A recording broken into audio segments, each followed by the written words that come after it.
Welcome to the 2024 Healing Series, where I'm going to dissect the many complex levels of healing. And if you're on a healing journey, no matter what you're healing from, please share any lessons you've learned in the comments. How many of you guys can still remember being bullied in grade school or high school and being pushed by somebody or being yelled at by somebody or even having the whole class laugh at you and you not having the courage to say anything? How many of you guys have watched one of your parents or siblings get abused and you not having the courage to jump in and save the day? How many of you have been in situations where you have been bullied even as a young adult and not having the courage to stand up for yourself and do what you feel was right? How many of you guys are still thinking about that time when you were little and you were defenseless and you're still triggered, you're still angry, you are so mad that you did not save the day, you're so mad that you did not curse that person out, and you keep reliving that event over and over and over, saying, what if I had done this? Or maybe you're visualizing yourself fighting them and beating them up and saying all the things that you could never say back then when you had low self-esteem, when you were taught to never fight, when you were shunned down, when your light was stripped from you. All of the things that you have forgotten happened, and you still expect your younger self to be the hero.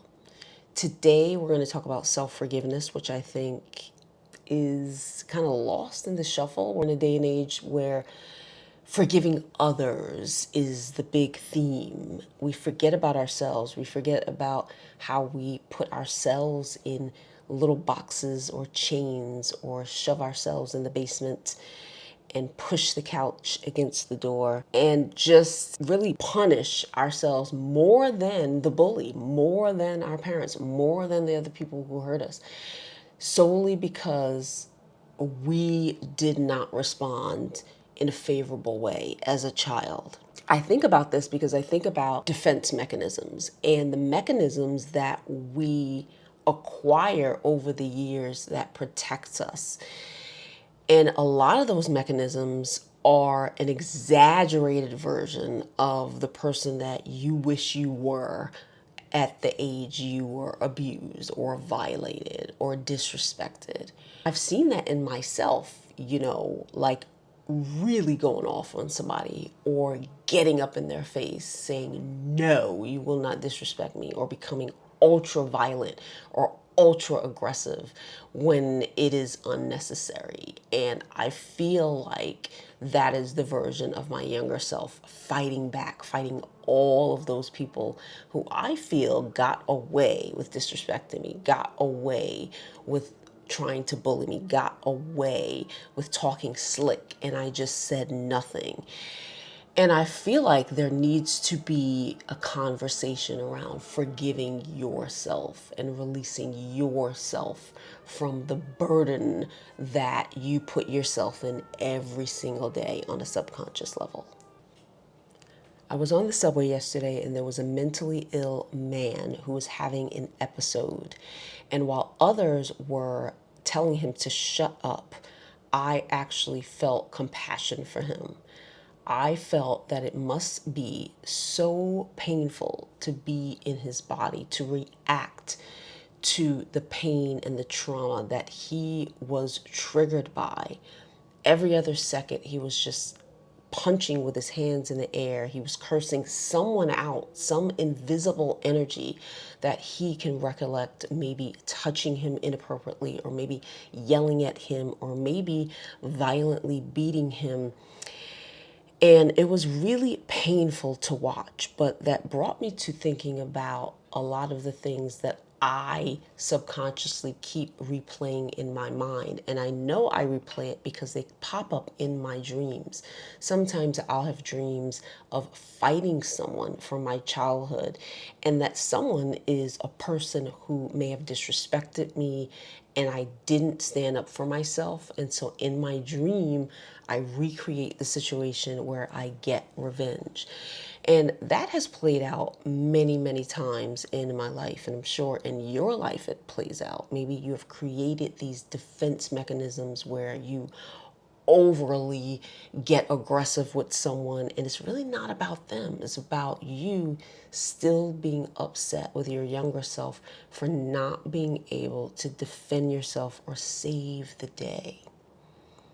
When we are children, we have children brains. None of us are children with adult brains. This is why we have to learn how to walk and learn how to talk and learn how to be self-sufficient. When we are children, our brains are only developed enough to absorb a specific amount of information at a time.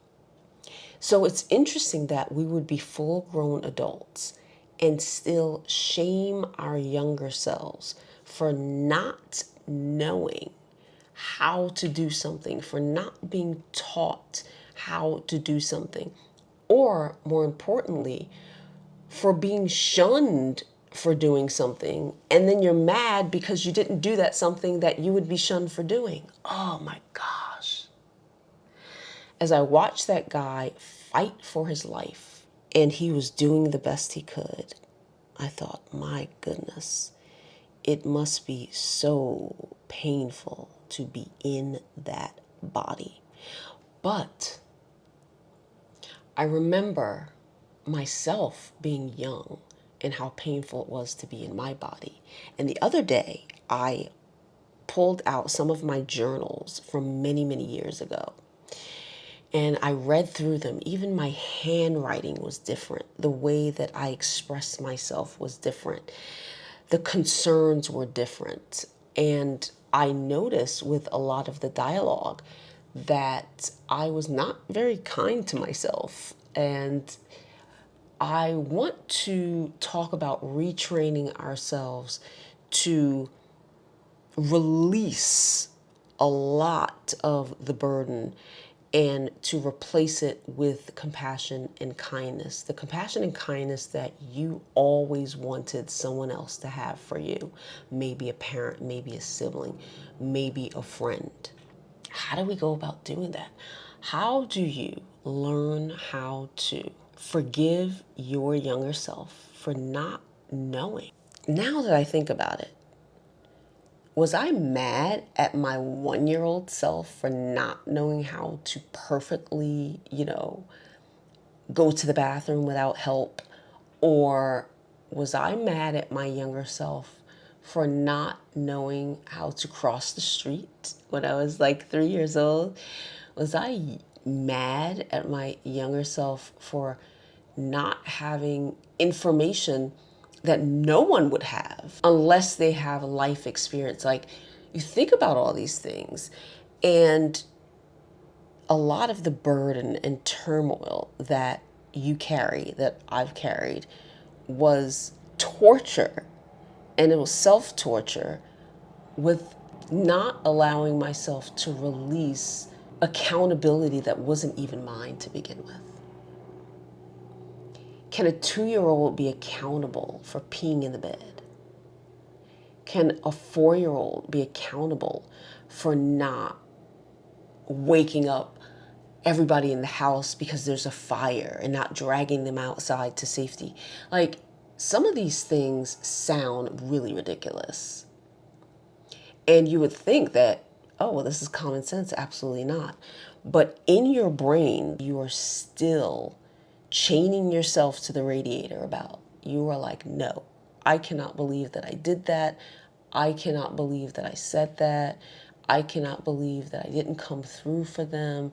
And you're still punishing yourself. And the way that you're doing it is you're blocking out love. Some of you are blocking out love with a bunch of excuses. You don't want relationships, you claim.